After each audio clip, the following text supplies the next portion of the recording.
자, 국가정보원 개혁위원회에서 의혹이 제기됐던 15개 사건에 대한 조사 결과를 모두 밝혔습니다. 그 적폐청산 태스크포스를 만들어서 세월호 참사 사건 포함해서 15개에 대해서 발표를 한 건데요. 이 조사가 완료되고 나서 54명을 수사 의뢰 권고하였습니다. 15개 조사를 완료했다라고 공식적으로 발표를 했고요. 그 발표한 거에 대해서 그럼 결과가 뭔데? 라고 사람들이 물어볼 수가 있는데요. 요즘 우리가 신문, 뉴스, 인터넷을 통해서 접하는 모든 박근혜, 이명박 정부 관련해서 적폐에 관계된 새로운 소식들은 그냥 다 국정원 말이에요. 댓글 사건. 네. 그 다음에 NLL 관련. 그때 청와대에서 이거 유출된 거다라고 네, 지금 네. 나왔잖아요. 네. 예, 청와대에서 유출해서 김무성이한테 간 거야. 선대본부장이었던. 이런 것까지 다 밝혀지는 것들이 이게 지금 국정원에서 나온 뉴스들이고요. 그러니까 이러한 것들에 대해서 소소히 다 지금 밝혀내서 검찰에 수사 의뢰를 권고했고요. 전직 국정원장 등 직원 4명하고 민간인 50명을 검찰에 수사 의뢰를 한 거고요. 그런데 지금 아쉬운 거는 아쉬운 점이 많죠. 네.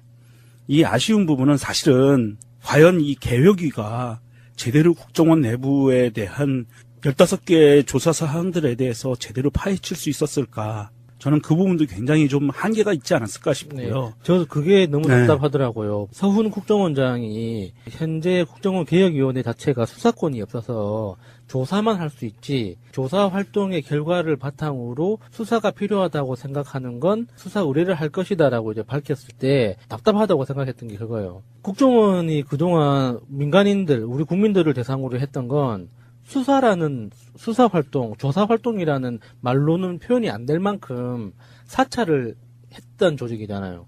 근데 그런 정보 조직이 왜 수사를 못할까? 법적으로는 못하겠죠. 법적으로는 국정원법의 대상이 되는 그 사건이 아니고 내부 사건이기 때문에 국정원법을 적용하기 힘들다는 형식 논리는 이해하는데 그렇다고 해서 자기들이 밝힐 수 있는 거를 밝히지 못했다라고 이야기하는 건 너무 앞뒤가 안 맞는 것 같아요.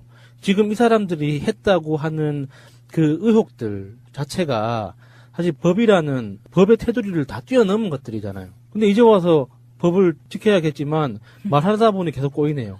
너무 답답해 이런 게 지금. 우리가 겪고 있는 지금 이 상황 자체가 너무 복잡하고. 국정원 개혁이라고 해서 15개 사건이 사실은 이 타이틀 자체는 굉장히 잘 만든 것 같긴 한데 지금 끝냈다는 이 상황의 디테일을 들어가 보면요. 예를 들어서 국정원이 세월호를 소유했다는 주장 여기에 대해서는 관련 사례나 구체적인 정황이 없다. 세월호 매입, 등기, 증개축, 운항 허가 이런 절차 관련한 서류상의 소유주명은 청해진 해운으로 돼 있다. 그러므로 우리가 의심했었던 양우회가 청해진 해운의 주식과 선박펀드 등에 투자한 사실도 없다. 이렇게 결론을 지었어요. 그렇게 단순하게 드러나는 것만 보면 그렇죠. 그런데 얼마 전에 블랙하우스, 김호준 씨의 블랙하우스에서 그 회계사가 증언을 할 때 그랬잖아요. 아, 네. 청해진 해운의 주식 구조 자체가 굉장히 특이하다. 보통 일상적이지 않다. 네. 그리고 대주주로서 유병헌 일가가 40% 이상을 가지고 있는데 50% 이상을 다수의 일반인이 신원을 확인할 수 없는 일반인이 50% 이상을 소유하고 있다. 그게 어떤 집단적 그룹이 아니라 일반인으로 그냥 이름이 수십 명으로 이렇게 만들어져 있는데 그 사람들 개개인이 어느 정도의 주식을 소유하고 있는지도 밝혀지지 않고 전체 덩어리만 그렇게 확인되고 있다는 거잖아요. 그러니까 그런 의혹들이 예를 들어서 양우회가 청해진 해운의 지분을 가지고 있다 이런 식으로 밝혀지지는 않을 거라고 봐요. 그리고 양우회의 그런 수익 활동, 수익 사업들이 국정원 서버에 기록될 리가 없죠.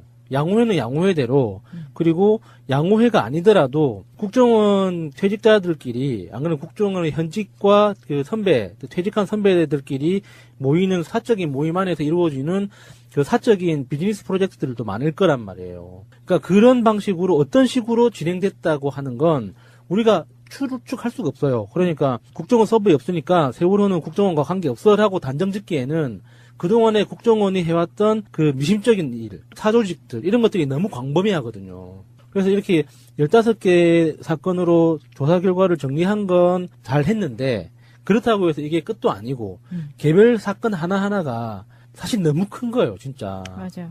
지금 이 개별 사건들을 보면 이제 15개 중에 좀 잠깐만 좀 살펴보겠습니다. 네. 댓글 부대를 통한 여론 조작과 관련해서는 지난 8월에 이미 외곽팀 팀장 30명 그리고 중간에 교체된 18명 등 48명에 대해서 검찰 수사 의뢰를 했고요.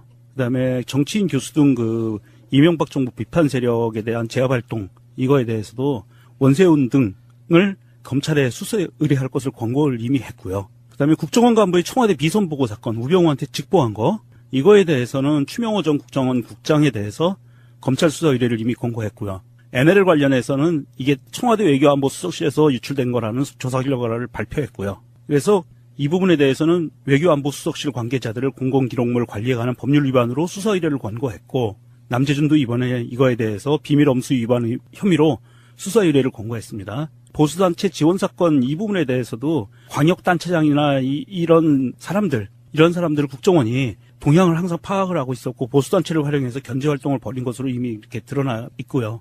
블랙리스트 관련해서도 블랙리스트를 작성하는 데 대한 단초를 제공했다는 조사 결과가 나왔고요. 최동욱 검찰총장 개인정보 유출 사건에 대해서도 이 부분에 대해서 조사 자료를 검찰에 이첩을 했고요. 국정원 직원의 단독 행위가 아닐 개연성이 있다라고 하면서 조사 자료를 검찰에 이첩하고 해당 직원에 대해서 개인정보보호법 위반 행위에 가담했고 그다음에 여기에 또 가담한 성명불상의 공범, 누군가 공범들이 있었다는 얘기예요. 공범에 대한 수사 의뢰를 권고했어요. 근데 제가 보기에는 이 성명불상의 공범은 아마도 이게 검찰 조직에 있지 않을까 싶기도 해요. 네. 그렇게 했고 노무현 전 대통령 수사관여 사건에 대해서는 KBS 보도국장이 뇌물 현금 200만 원을 수수하고 보도를 그렇게 했다. 이런 것까지 해서 수사 의뢰했고 좌익교수 사건, 헌재 사법부 사찰 사건 이거는 RCS 요거에 대해서는 구체적으로 발견이 되지 않았다네요. 요 부분이 지금 안타까운 부분이에요. 요 부분은 구체적으로 불법 사항이 아니더라도 정당하게 했더라도 이것이 정말로 이런 사항들이 벌어졌다고 하면 이거는 발표를 했어야 되는데 불법 사항이 발견되지 않았다라고 하는 것은 불법 사항은 아니더라도 무언가 정보들은 발견이 됐다는 얘기거든요. 이 안에서. 네. 좌익교수 사건, 헌법재판소 및 사법부 사찰 사건, RCS를 통한 민간인 사찰 사건에 대해서 충분한 정보가 있었다, 발견이 됐다라는 의미고요. 세월호 관련된 거는 이거는 국정원이나 양지회 뭐 이런 데에 대해서 없다라고 단정적으로 얘기할 수 있는 사항이 아닌 것 같아요. 이게 단정적으로 얘기하지 말아야 될 부분인데 단정적으로 얘기한 것 같고 세월호 관련해서는 그러면 국정원 문건, 국정원 지시사항 그 문건 그건 어떻게 해명을 할 것인가 그런 사항들에 대해서 국정원이 깊이 있는 고민을 해봤는가 이런 그 고민들을 해봐야 돼요. 유우성 씨 관련해서는 유가려 씨에 대해서 가혹행위 등과 관련된 것은 증거가 나오지 않았다. 이렇게 이야기가 나오고 있고요. 모니터를 통해서 참관하는 중 신문을 하는데 합동신문센터에서 증인이 모니터를 통해서 참관하는데 고성이 들려서 쳐다보니 페트병이 바닥에 떨어져 있는 것을 보았다. 그냥 이 정도의 증언밖에 확보하지 못했다라는 얘기예요. 그러면서 고압적이고 폭력적으로 신문을 하지 않았다라고 이야기했고요. 그럼에도 불구하고 재발 방지를 위한 제도 개선책 마련을 권고했다고 나오고 있어요. 이 적폐청산 TF에 그 CCTV를 돌려볼 수 있는 권한이나 이런 것도 없었나요? 글쎄요, 거기까지 제가 자세히 모르겠는데. 네, 사실 이게 합신센터에서 가혹행위가 있었다 없었다라는 이 논란 자체가 웃긴 거예요. 합신센터라는 그 환경 자체가 가혹행위인 거예요. 사람을 그 외부와 철저하게 차단시켜 놓고 어떤 통신도 못하게 완전히 격리시켜 놓은 다음에 자기들이 제공하는 정보만 가지고 판단하라고 강요하는 게 그게 가혹행위지. 그게 가혹행위라는 게 굳이 육체적으로 뭐 때려야 하거나 무슨 뭐 이렇게 그 괴롭히거나 뭐 욕설을 하거나 이것만 가혹행위는 아니거든요. 그렇죠. 예, 그래서 그 당시에 유가려 씨는 또 보통 통상적으로 3개월, 6개월 정도가 아닌 어마어마하게 긴 기간 동안 그렇죠. 합신센터에 있었고요. 아무래도 지금 국정원에서는 이 적폐청산 TF를 통해서 이번 15개 수사 결과, 조사 결과를 발표를 했고요. 적폐청산 TF가 갖고 있는 한계는 분명했습니다. 사실은 버거웠을 거라고 봐요. 제가 보기에도. 왜냐하면 기한이 정해져 있었거든요. 이 기한 안에 다 끝냈어야 돼요. 그러다 보니까 굉장히 버거웠을 거라고 비협조적인 당사자들이 근무하는 조직 내에서 굉장히 버거웠을 거라고 보고요. 이 부분에 대해서 국정원 적폐청산 TF는 국정원에게 어떤 이 절차라든지 이 국정원 구조라든지 이런 부분에 대해서 개혁안에 대해서 권고를 했다라고 해요. 개혁위에서는 15개 사건에 대한 조사 결과 발표는 완료가 됐지만 국회 정보위원회와 국민들에게 추가로 조사를 요청한 사안에 대해서는 향후 예비조사 한 다음에 조사의 필요성을 판단하여 정식 조사를 진행해 나갈 예정이라고 했는데 이럴 거면 처음부터 좀 잘 해주지 이런 생각이 함께 드는 이슈였습니다. 예를 들어서 양우회가 청해진 해운의 지분을 가지고 있다 이런 식으로 밝혀지지는 않을 거라고 봐요. 그리고 양우회의 그런 수익 활동, 수익 사업들이 국정원 서버에 기록될 리가 없죠. 양우회는 양우회대로 그리고 양우회가 아니더라도 국정원 퇴직자들끼리 안 그러면 국정원 현직과 그 선배, 퇴직한 선배들끼리 모이는 사적인 모임 안에서 이루어지는 그 사적인 비즈니스 프로젝트들도 많을 거란 말이에요. 그러니까 그런 방식으로 어떤 식으로 진행됐다고 하는 건 우리가 추측할 수가 없어요. 그러니까 국정원 서버에 없으니까 세월호는 국정원과 관계없어라고 단정 짓기에는 그동안에 국정원이 해왔던 그 미심적인 일, 사조직들 이런 것들이 너무 광범위하거든요. 그래서 이렇게 15개 사건으로 조사 결과를 정리한 건 잘 했는데 그렇다고 해서 이게 끝도 아니고 개별 사건 하나하나가 사실 너무 큰 거예요, 진짜. 인항호가 이런 절차 관련한 서류상의 소유주명은 청해진 해운으로 돼 있다. 그러므로 우리가 의심했었던 양우회가 청해진 해운의 주식과 선박펀드 등에 투자한 사실도 없다. 이렇게 결론을 지었어요. 그렇게 단순하게 드러나는 것만 보면 그렇죠. 그런데 얼마 전에 블랙하우스, 김호준 씨의 블랙하우스에서 그 회계사가 증언을 할 때 그랬잖아요. 아, 네. 청해진 해운의 주식 구조 자체가 굉장히 특이하다. 보통 일상적이지 않다. 네. 그리고 대주주로서 유병헌 일가가 40% 이상을 가지고 있는데 50% 이상을 다수의 일반인이 신원을 확인할 수 없는 일반인이 50% 이상을 소유하고 있다. 그게 어떤 집단적 그룹이 아니라 일반인으로 그냥 이름이 수십 명으로 이렇게 만들어져 있는데 그 사람들 개개인이 어느 정도의 주식을 소유하고 있는지도 밝혀지지 않고 전체 덩어리만 그렇게 확인되고 있다는 거잖아요. 그러니까 그런 의혹들이 자, 국가정보원 개혁위원회에서 의혹이 제기됐던 15개 사건에 대한 조사 결과를 모두 밝혔습니다. 그 적폐청산 태스크포스를 만들어서 세월호 참사 사건 포함해서 15개에 대해서 발표를 한 건데요. 이 조사가 완료되고 나서 54명을 수사 의뢰 권고하였습니다. 15개 조사를 완료했다라고 공식적으로 발표를 했고요. 그 발표한 거에 대해서 그럼 결과가 뭔데? 라고 사람들이 물어볼 수가 있는데요. 요즘 우리가 신문, 뉴스, 인터넷을 통해서 접하는 모든 박근혜, 이명박 정부 관련해서 적폐에 관계된 새로운 소식들은요, 다 국정원 발이에요. 댓글 사건. 네. 그 다음에 NLL 관련. 그때 청와대에서 이거 유출된 거다라고 네, 지금 나왔잖아요. 네. 예, 청와대에서 유출해서 김무성이한테 간 거야. 선대본부장이었던. 이런 것까지 다 밝혀지는 것들이 이게 지금 국정원에서 나온 뉴스들이고요. 그러니까 이러한 것들에 대해서 소소히 다 지금 그런 정보 조직이 왜 수사를 못할까? 법적으로는 못하겠죠. 법적으로는 국정원법의 대상이 되는 그 사건이 아니고 내부 사건이기 때문에 국정원법을 적용하기 힘들다는 형식 논리는 이해하는데 그렇다고 해서 자기들이 밝힐 수 있는 거를 밝히지 못했다라고 이야기하는 건 너무 앞뒤가 안 맞는 것 같아요.